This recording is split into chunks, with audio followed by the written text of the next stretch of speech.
Festival. Todo pagkakana sa mga Katoliko para sa nalalapit na canonization ng ating si Beato Pedro Calungsod ng Visayas. His canonization in Rome on October 21st.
Sa kabataan magpirnabalaan, wala'y di kahadukan, Diyos ang isalingan.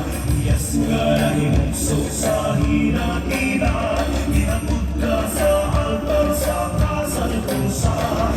Pero kalungsod sa kabataan, San Pedro kalungsod sa kabisayan. Hinaghan ka, hinadilan,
Daghang salamat, contingent number 13, the Hinatnan Festival from the municipality of Hinatilan.